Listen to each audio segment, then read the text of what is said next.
बेखौफ तुमसे प्यार किया, बेझिझक यूं इजहार किया। बेपनाह मोहब्बत थी हमें, बेकसूर दिल निसार किया। बेशक अब भूल जाओ हमें, बेलिहाज होके तूने वार किया। बेशर्त अब तुम्हें छोड़ दिया हमने, बेवजह तुम पे एतबार किया। नमस्ते हिंदुस्तान, मैं सुमन पांडे एक बार फिर से आप लोगों के साथ सुशांत भाई के केस के बारे में कुछ बात करने आई हूँ। आज कुछ बताते हुए एक अफसोस है, शायद यूँ कहूँ मेरा दिल टूट गया। जैसे जैसे सीबीआई की केस आगे बढ़ रही है, कहीं ना कहीं एक यकीन है कि हमें इंसाफ मिलेगा, कहीं ना कहीं एक उम्मीद है कि बहुत ही जल्द सच सामने आएगा। और जिस तरह धीरे धीरे एक नया एंगल सामने आ रहा है और जिस तरह नई नई चीज़ें पता चल रही है, दिल को दहलाने वाली है। इतनी बुरी रिया और इतना ज़्यादा ढोंग क्यों रिया चक्रवर्ती? क्या प्यार करना किसी को, तूने खुद ये लाइन बोली रिया चक्रवर्ती कि प्यार करना क्या सजा है? प्यार करना किसी को क्या बुरा है? प्यार करना, तेरे जैसा इंसान अगर किसी को प्यार करने के लिए मिल जाए रिया चक्रवर्ती, तो ऐसे को सजा ही कहेंगे। आखिर क्या बिगाड़ा था उस इंसान ने?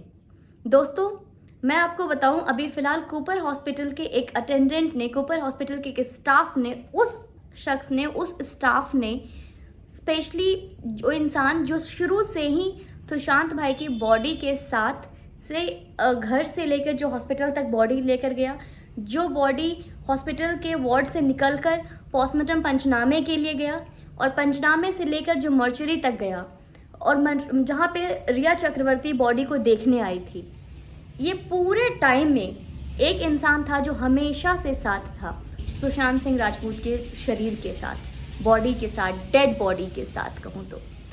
हाँ, बहुत अफसोस हो रहा है मुझे ये कहते हुए। बता दूँ, उस बंदे ने, उस हॉस्पिटल के स्टाफ ने गवाही दी है एक न्यूज़ नेशन चैनल को कि जब भाई की बॉडी हॉस्पिटल में पहुंची थी तो पूरे गले पे सुई चुभोने की निशान थी। पूरे गले पे ये क्लियर एक निशान था जिसपे कि सुइयां चुभोई गई थी। इतनी बेरहमी, इतनी नफरत, क्या कसूर था उस इंसान का? किस बात के लिए? मारना ही था तो सीधे गोली मार देते यार। जहर तो दे ही रही थी धीरे धीरे, एक बार में कोई मर जाए ऐसा कोई जहर दे देते। इतनी नफरत, इतनी ज़्यादा नफरत, इतना दर्द और बेरहमी से मारा भाई को।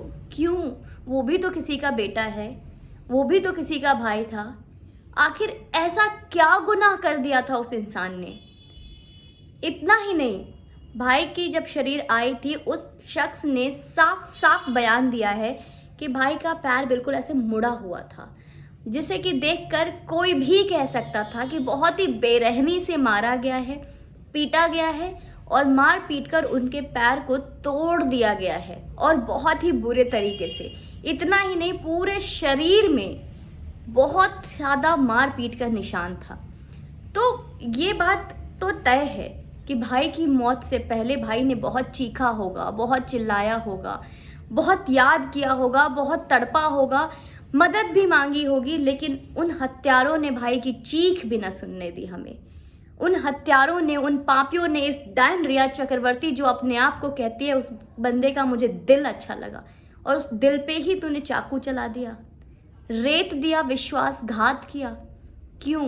क्या किसी इंसान पे आंख मूंदकर भरोसा करना, किसी इंसान को ज़मीन से आसमां पे उठाना, एक आम इंसान से तुझे स्टार बनाना, ये गलती थी मेरे भाई की?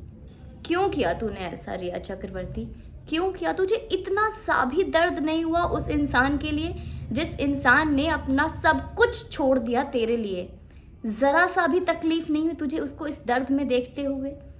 दोस्तों, उस इंसान का ये कहना है कि कूपर हॉस्पिटल के एक एक स्टाफ को जब पंचनामे के लिए शरीर को लाई गई और जब वो शरीर वहाँ पहुँचा, एक एक स्टाफ को क्लियरली अच्छे तरीके से पता था कि ये एक मर्डर का मामला है, क्योंकि दिन में कई केस ऐसे आते हैं, कई बॉडी ऐसी आती है जिसका उन्हें पोस्टमार्टम करना होता है, जिसका उन्हें पंचनामा करना होता है, कोई बहुत एक्सीडेंटल केस होता है, कोई सुसाइड केस होती है, तो इस तरह के कई शरीर उनके पास आती है जिससे कि वो देखकर अंदाज़ा लगा सकते हैं कि ये क्लियर एक मर्डर है।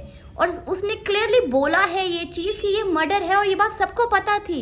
इतना ही नहीं, जब मिस्टर राठौर, जो सूरज सिंह राठौर ने जब ये स्टेटमेंट दी थी कि रिया चक्रवर्ती जब आई थी उन्हें देखने के लिए, तो वहाँ पे जब वो कपड़ा जो हटाने वाला इंसान था वो वही इंसान था, और उसने देखते ही बोल दिया था, और उस टाइम भी वो शख्स वहाँ मौजूद था, और ये रिया चक्रवर्ती को पता था जो सॉरी बाबू बोल कर गई।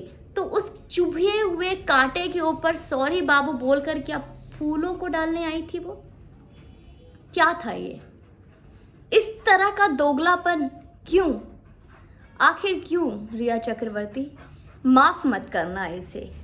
दुनिया वालों, भारतवासियों, मेरे दोस्तों जो इस मुहिम में मेरे साथ खड़े हैं, मैं आज आपसे हाथ जोड़ के एक बार फिर से रिक्वेस्ट करती हूँ, ये गिरगिट कई रंग बदल रही है पर इसकी बातों में मत आना, रंग बदलने दो इसको। क्योंकि आज जो मुझे पता चली, जो चीज़ें सामने आई, और आपको ये बता दूं सीबीआई जो जांच पड़ताल चल रही है और इसमें जो देरी हो रही है इसलिए क्योंकि सीबीआई उस ओरिजिनल तस्वीर की जो कि शुरू में सामने आया था, वो तस्वीर नहीं जो वायरल हुआ था, जो तस्वीर एक्चुअल में जो तस्वीर है उसके काम कर रही है। क्योंकि जो उसकी सिस्टर है मीतू दीदी जो आई थी, उन्होंने उस वक्त मोबाइल में फ़ोटोज़ क्लिक किए थे और सीबीआई को सौंप दी गई है, और उसी के अकॉर्डिंग काम चल रहा है। तो हमारे सामने सच आएगा, बहुत जल्द आएगा।